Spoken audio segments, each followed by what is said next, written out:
भी गड़बड़ हो, लेकिन हमको गड़बड़ नहीं होना है। एक शेर के साथ अपनी बात को शुरू करता हूं कि इरादे जवा हो जिसके वो ही बाजी पलटते हैं, मुखालिफ के लिए हर आदमी आंधी नहीं होता। इरादे जवा हो जिसके वो ही बाजी पलटते हैं, मुखालिफ के लिए हर आदमी आंधी नहीं होता। पक्के मकान को छोड़कर कच्चे मकान में रहना पड़ता है, फकत चरखा चलाने से कोई गांधी नहीं होता। साथियों, नियामतपुर इकरोटिया का मैंने नाम बचपन से सुना है और आपके पड़ोस में सिरसखेड़ा ग्राम पंचायत है। पिछली मर्तबा जब मैं जिला पंचायत का चुनाव लड़ रहा था तो सिरसखेड़ा हमारे क्षेत्र में लगती थी। उनसे अक्सर नियामतपुर इकरोटिया के लोगों के बारे में सुना करता था कि बहुत जिंदा दिल लोग हैं। ये मेरी खुशनसीबी रही कि इस बार 2021 में होने वाले चुनाव में एक परिसीमन हुआ और आपका गांव भी हमारे सरकड़ा के साथ में ज्वाइन हो गया। मैं हकीकत ये है कि यहाँ किसी को नहीं जानता था, लेकिन नरखेड़ा के अंदर जो वहां की मस्जिद में इमाम साहब है वो मेरे पास आए और कहा कि उधमपुरे में हमारे कुछ रिश्तेदार हैं, महबूब भाई मैं आपको वहां लेकर चलता हूं। वो मुझे पहले तो हमारी बहन समीदन बाजी के पास लेकर आए, फिर खुशबू भाई के पास लेकर आए। तो आप अंदाजा लगाइए कि जिस कैंडिडेट के लिए किसी दूसरी गांव का इमाम अगर उसके समर्थन के लिए आएगा तो आप अंदाजा लगा लीजिए कि इंशाअल्लाह उस कैंडिडेट में कुछ तो खासियत होगी। साथियों, ये जो चुनाव होने जा रहा है ये बिजली पानी सड़क से ऊपर उठकर हमारे बच्चों के मुस्तकबिल का चुनाव होने जा रहा है। आप अच्छी तरीके से जानते हैं कि जो मुल्क के हालात हैं और पिछले 7 वर्षों से जो मुल्क के अंदर नफरत का बीज बोया जा रहा है, अगर उस बीज को खत्म करना है तो हमें यहीं से एक शुरुआत करनी पड़ेगी। यहीं से हमें ग्राम पंचायत से शुरुआत करनी पड़ेगी। हमें उन फिरका परस्त ताकतों को अगर हराना है, उन फिरका परस्त ताकतों का अगर मुकाबला करना है तो हमें यहीं से एक शुरुआत करनी पड़ेगी, क्योंकि ये चुनाव हमारे बच्चों के मुस्तकबिल का चुनाव है। ये चुनाव हमारी आने वाली नस्ल का चुनाव है। अगर हकीकत में अपने आने वाले मुस्तकबिल को मजबूत करना चाहते हो तो यहीं से आप शुरुआत कर दीजिए और मुझ जैसे एक नाचीज को इस बार जिला पंचायत सदस्य बनाकर यहीं से शुरुआत कर दीजिए। साथियों, आपके बीच में बहुत सारे कैंडिडेट आने वाले हैं। कुछ लोग आपको रिश्तेदारी का वास्ता देकर जाएंगे, कुछ लोग धर्म का वास्ता आपको देकर जाएंगे, कुछ लोग दोस्ती का वास्ता आपको देकर जाएंगे। लेकिन मैं आप लोगों से गुजारिश करना चाहता हूं कि ये धर्म, जाति और रिश्तेदारी को ऊपर उठकर आज के माहौल को देखते हुए आपको एक ऐसा लीडर चुनकर लाना पड़ेगा जो आपके हक के हकूक की आवाज को बुलंद कर सके, जो आपकी लड़ाई को केवल मुरादाबाद ही नहीं बल्कि लखनऊ और दिल्ली तक लड़ने का काम कर सके।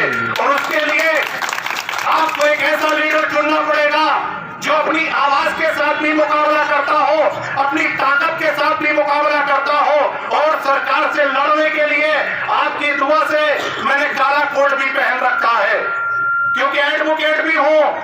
सरकार की जरूरत उनको होगी जिनसे कुछ आता नहीं होगा। इंशाअल्लाह आपकी दुआ से काला कोट पहनता हूं तो काला कोट और खाकी का भी आमना सामना होता रहता है। तो आपसे यही गुजारिश करने के लिए आया हूं। पहली मर्तबा आप लोगों से मेरी मुलाकात हो रही है। बहुत सारे कैंडिडेट आपके बीच में आ रहे हैं। एक हमारे गांव के भी कैंडिडेट हैं। पिछली बार जब मैं चुनाव लड़ रहा था तो उन्होंने कहा था कि ये 2 दिन का बच्चा है, क्या करेगा मेरा। तो मैंने उनको बतलाया कि मैं बच्चा जरूर हूं, लेकिन आपकी सोच के मुकाबले मेरी सोच बहुत ऊपर है। और मुझे लोगों ने 4600 वोट देकर नवाजा और मैंने उनको बतला दिया कि आने वाले वक्त में ये बच्चा क्या कर सकता है। हकीकत ये है कि आपका गांव पहली मर्तबा मेरा जुड़ा है, लेकिन आप पता कीजिए, सिरसखेड़ा में जाइए, आपका बिल्कुल पड़ोस का गांव है। उनसे पूछ लीजिए कि महबूब अली ने हारने के बाद में 5 साल क्या किया है। लोग चुनाव लड़ते हैं, 2 महीने पहले चुनाव लड़ने के लिए आते हैं, हारने के बाद अपने घर जाकर बैठ जाते यहाँ पर बैठने के लिए नहीं आया था। हालांकि मैं मेहनत उधर करता रहा था। ये मुझे मालूम नहीं था कि नियामक तो एक रोटियां भी जोड़ जाएगा, लेकिन ये मेरी खुशनसीबी रही कि आप जैसे अच्छे लोगों से भी मिलने का मुझे मौका मिला। साथियों, क्योंकि वक्त बहुत कम है, चुनाव आयोग ने अपनी डेटों का अनाउंस कर दिया है। 26 अप्रैल को हमारे क्षेत्र में भी वोटिंग होनी है। मैं आप लोगों से यही अपील करना चाहता हूं कि आपके बीच में बहकाने के लिए बहुत सारे लोग आने वाले हैं। अभी तो शुरुआत है, लेकिन आपको बहकाने में नहीं आना है। आपको फैसला करना है तो आने वाले कल को देखकर फैसला करना है। मैंने छात्र राजनीति से शुरुआत की थी। 2012 में मैं मुस्लिम डिग्री कॉलेज का निर्विरोध अध्यक्ष चुना गया था। वहीं से मैंने शुरुआत की। आप जान लीजिए, आपके क्षेत्र के भी बहुत सारे ऐसे बच्चे हैं जो हिंदू कॉलेज, मुस्लिम कॉलेज और केवी के कॉलेज के अंदर जाते हैं। उनसे पूछिएगा कि मैंने वहां कैसे छात्रों की लड़ाई को लड़ने का काम किया था।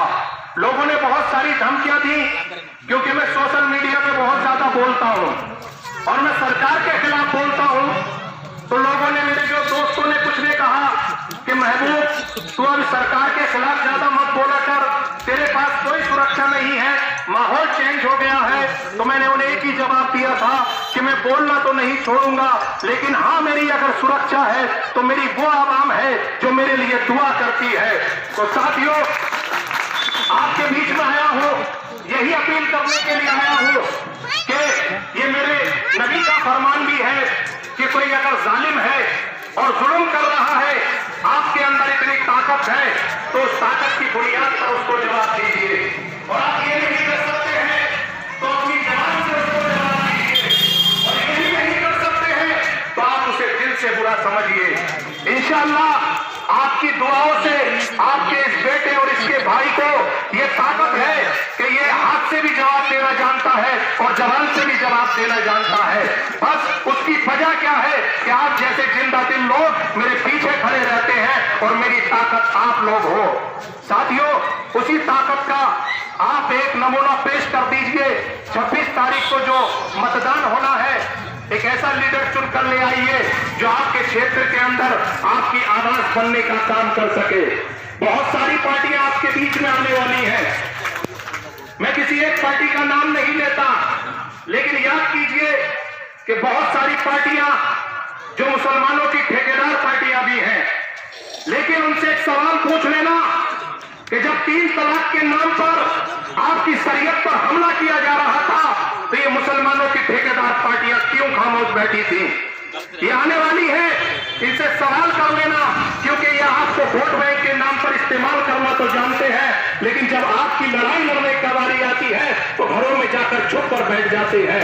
तो ऐसी पार्टियों को वोट मत दे लेना। आप जानते हैं कि आज जो मुल्क के हालात चल रहे हैं, खासतौर से मैं किसान भाइयों की बात करना चाहता हूँ।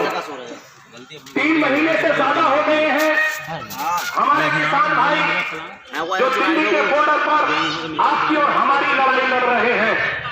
मैं भी 10 दिन वहां पर रहकर आया, क्योंकि चुनाव शुरू हो गया तो मैं यहाँ आ गया। लेकिन मैंने वहां के हालात देखे कि जो तानाशाही सरकार कर रही है, उसे कोई मतलब नहीं है कि किसान मर जाए तो मरने दो, उसे कोई मतलब नहीं है कि नौजवान को रोजगार मिले या नहीं मिले, उसे कोई मतलब नहीं है कि महिलाएं सुरक्षित रहे या न रहे, उसको मतलब है तो अडानी और अंबानी की जेबों को भरने का मतलब है। तो ऐसी पार्टियां भी आपके बीच में आने वाली है। ऐसी पार्टियों से आपको होशियार रहना पड़ेगा, क्योंकि ये लोग केवल और केवल आपको वोट बैंक के नाम पर इस्तेमाल करना जानते हैं। एक और शैतान निकल कर आया है, आपने वसीम रिजवी का नाम सुना होगा।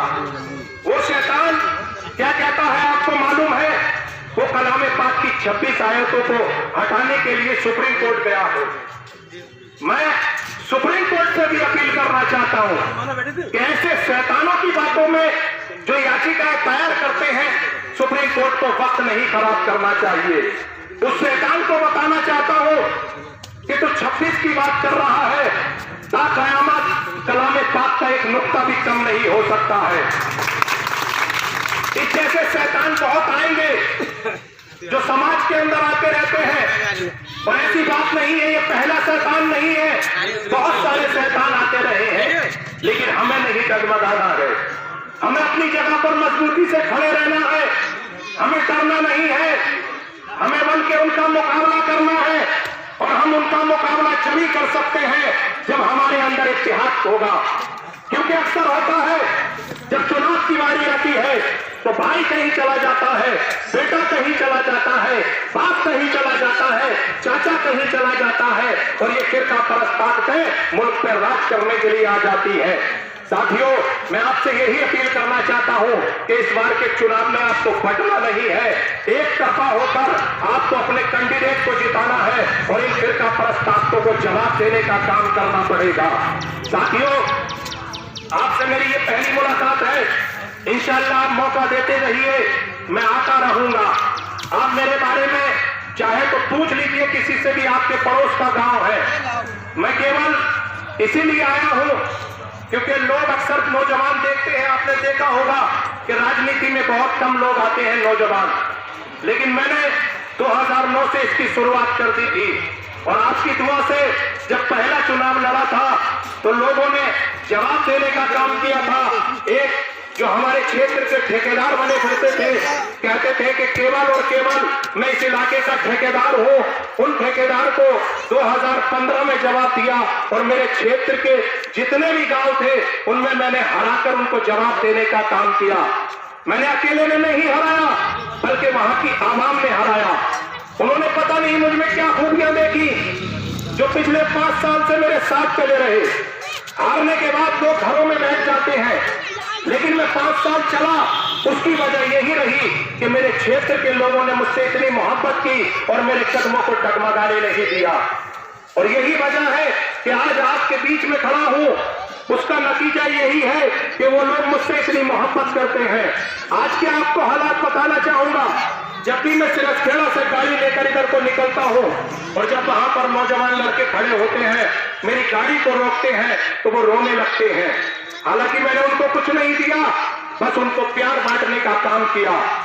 उसी प्यार का नतीजा है कि आज उनकी आंखों में आंसू आ जाते हैं, बस इस वजह से कि महबूब भाई बस आपको दुआएं दे सकते हैं, लेकिन वोट इस बार नहीं दे सकते क्योंकि वोट के लिए अधिकार उनका दूसरे क्षेत्र में लग गया है। लेकिन मुझे उम्मीद है कि जैसे सिरसखेड़े ने मुझे मोहब्बत की थी, आपका पड़ोस का गांव है, उम्मीद करता हूं उससे दुगनी मोहब्बत आप मुझसे करने वाले हैं। और इंशाअल्लाह क्योंकि आपका हमारा ये जिंदगी भर का साथ हो गया है, चुनाव आते रहेंगे, जाते रहेंगे, हार जीत लगी रहती है, लेकिन इंशाअल्लाह ये वादा करके जाता हूं कि अगर चुनाव हार भी गया तो आपके बीच से जाने वाला नहीं हूं, आपके बीच में ही रहने वाला हूं। वो लोग और हैं जो बरसाती मेंढक की तरह निकल के आते हैं, चुनाव लड़े, हारने के बाद घर जाकर बैठ गए, लेकिन याद रखिए आपका ये भाई, आपका ये बेटा घर में बैठने के लिए नहीं बल्कि फिरका परस्त ताकतों को घर में बैठाने के लिए आया है। इंशाअल्लाह आप मेरी ताकत बन जाइए और मैं आपकी ताकत बन जाऊंगा। उस परवरदिगार ने चाहा, आप पता कर लीजिए, रामपुर भीला का रिपोर्ट उठाकर देखिए, सरकड़े का देखिए, खैर खाते का देख लीजिए, बड़की मड़ैया, करनपुर, भाईपुर, सलेमपुर, मुड़िया, विसारत नगर, भूजपुर, आसा, इन सारे गांव का रिपोर्ट उठाकर देख लीजिए। उस रिपोर्ट पर एक ही नाम नजर आता है और वो महबूब अली का नाम नजर आता है। और इंशाअल्लाह मुझे उम्मीद है कि नियामतपुर इकरोटिया में भी अब ये मैंने शुरुआत कर दी है। हर दिल के अंदर आने वाले वक्त में हर नौजवान और बुजुर्ग और मेरी माँ बहनों के अंदर भी महबूब अली का नाम ही नजर आने वाला है।